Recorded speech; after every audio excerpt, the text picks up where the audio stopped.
Now that we have children old enough to live in RileyHouse again, Pastor Aldo's been doing quite a bit of work here. And why don't we take a view of around RileyHouse to see how they're doing. The girl's going, oh, gracias, Yamala. Oh, look at this, so.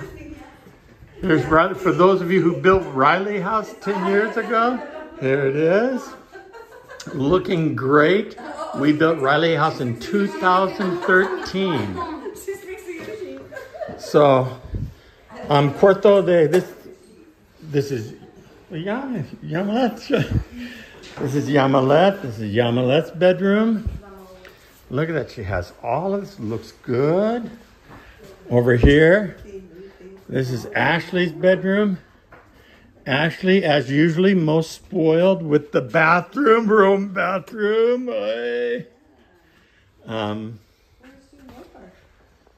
Look at how nice everything looks. Riley Gortzema was tragically killed and taken from this world on the weekend that we were building. And this is the other bathroom. And so we named this in her memory. She loved Siempre and had been here just at spring break that year. And so in her memory, but it looks like there's still a little bit of work to go. This is Maria's room where she sleeps at night, so the girls are not alone. This is Dulce's room, see? And this is Eileen, come on. It's Eileen's room. Look at that cute picture of Eileen in kindergarten. Oh. Hey, so primera cuarto para ti? First, para solamente? Sí. Ah, felicidades. I just asked her if this was her first time to have a room of her very own. And pretty exciting. We built this so that there would be 2 kids per each room, but right now, we don't have that many kids over 15, so. But now, if you would like to come and do some work, let's see. So many people have worked here, whether it was, oh, there's the refrigerator. I wondered where they'd put it. Whether it was the people who did the roofing, which was Arturo's Cepeda, his team came down and did that. The team that built from Central Community, who built it from the ground up. Pastor Ken putting in the foundation with Miguel. The plumbing and all of the work that went into that.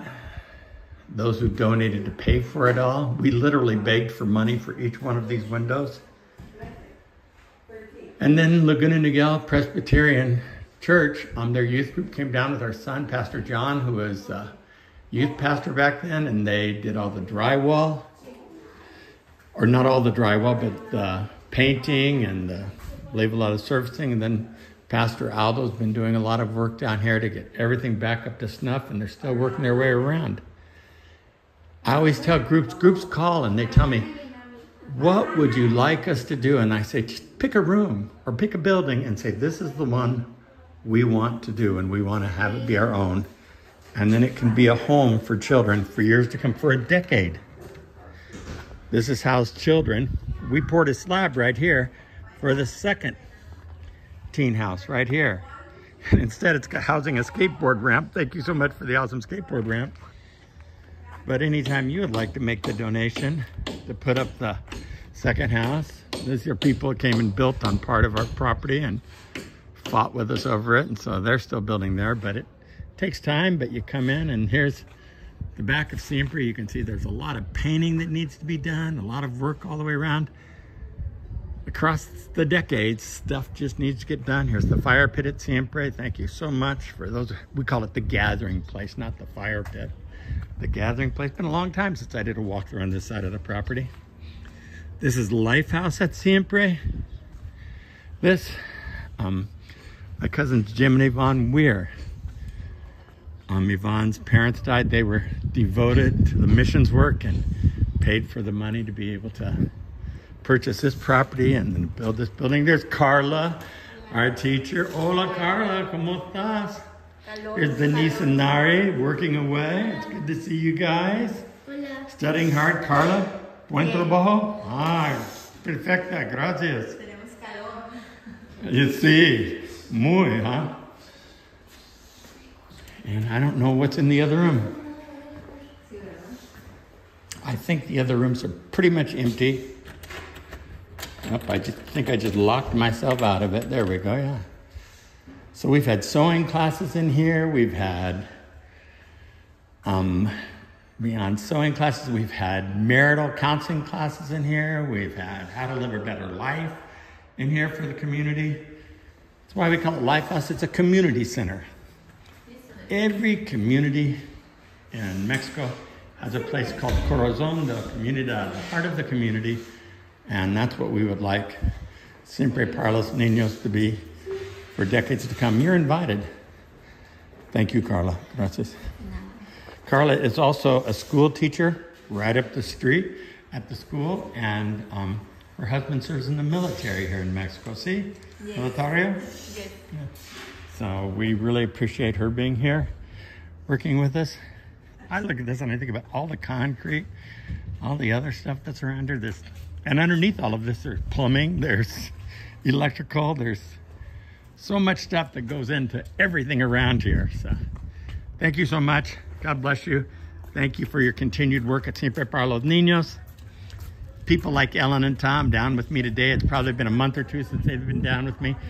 I had asked the girls to give us a tour, so here they come, giving us to Ashley, still in her school uniform because she looks so cute in her school uniform. Showing it off. These kids grew up at Siempre, and I'm so very proud. No iPhone para ti. Anyway, thank you. And on a day like today, clothes drying outside, this space right here. We talked about building a multi-purpose building here. We had a friend who wanted to come in and build straight up from here. We talked about having just an open play area. We have got space for you to build when you would like to build at Siempre. We have got permission to have 110 children here. And we've got space to have 110 children. We just need a whole bunch of new beds. We have a whole bunch of work to do to be able to get all of that stuff done. And we could sleep 110 right now. We have new directors that are here as well. So we're excited about what's happening. There are the islands, or Coronado Islands. People out there bluefin tuna fishing, yellowtail fishing right now. Water is carried in tanks here. It's come in, it's no different, say, than sparkless water, except it's in great big tanks so that they'll be able to use it here. It's carried through pipes all through our facility because water from the ground is not safe to drink here. It's safe to use on the yards, but other than that, not safe to drink. And the kids are at play over here. God bless you. Thank you so much. And remember, the other side is where the baby house is, beginnings and everything else. Thank you for so much for your loving support of Siempre para los Ninos. May God richly bless you and yours. You can always give at SiempreKids.com. SiempreKids.com. Oh, there they go. And here are our new directors, learning from our old temporary director, Eva, who grew up here. And here is Adrian, who you might recognize, and his wife, Angelica. See? Did I pronounce it correctly? Good, good. So you need to come down and meet them. They're wonderful people. Angelica speaks English, which makes things easier. More than I speak Spanish. And Adrian is just the sweetest man you could want to meet in the world. So don't you think so? Come down and work with them both. They're wonderful people. May God richly bless you.